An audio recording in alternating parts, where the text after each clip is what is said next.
Dios habita en la oscuridad. ¿Qué dice Primera de Reyes 8:12? Entonces, dijo Salomón, Jehová ha dicho que él habitará en la oscuridad.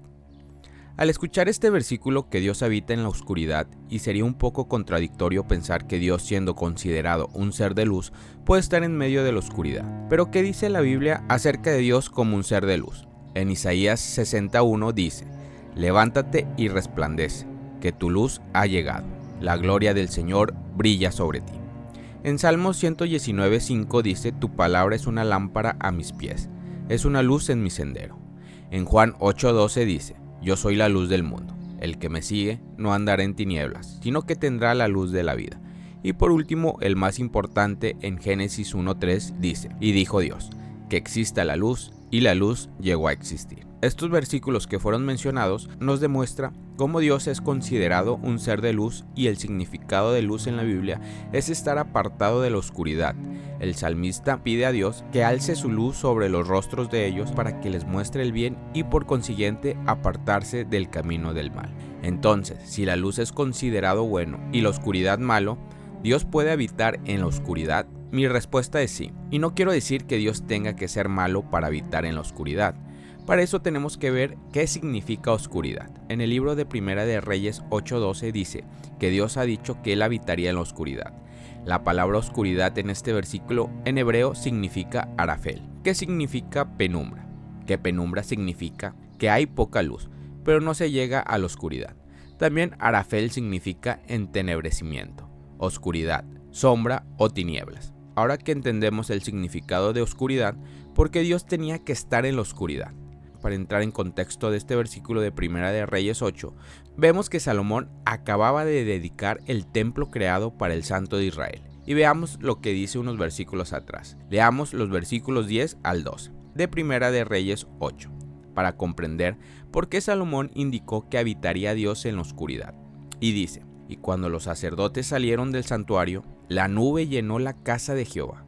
Y los sacerdotes no pudieron permanecer para ministrar por causa de la nube, porque la gloria de Jehová había llenado la casa de Jehová. Entonces dijo Salomón, Jehová ha dicho que él habitaría en la oscuridad. Aquí vemos que cuando los sacerdotes pusieron el arca en el lugar santísimo en ese momento, el Eterno bajó en una nube densa, y los sacerdotes no pudieron continuar con la ceremonia porque el Eterno estaba ya en ese lugar habitando en la oscuridad. Y esto nos recuerda cuando Dios bajó en el monte del Sinaí y el pueblo se asustó al ver que las montañas eran cubiertas por esa nube densa y había truenos, y solo Moisés fue el único que pudo subir. Y esto se encuentra en Éxodo 19:16, que dice, en la madrugada al tercer día hubo truenos y relámpagos, y una densa nube se posó sobre el monte. Un toque muy fuerte de trompeta puso a temblar a todos los que estaban en el campamento. Pero ¿por qué Dios se tenía que manifestar en la oscuridad? Recordemos que el significado de oscuridad es falta o escasez de luz para percibir las cosas. Dios tenía que estar en esa oscuridad para no poder ser visto.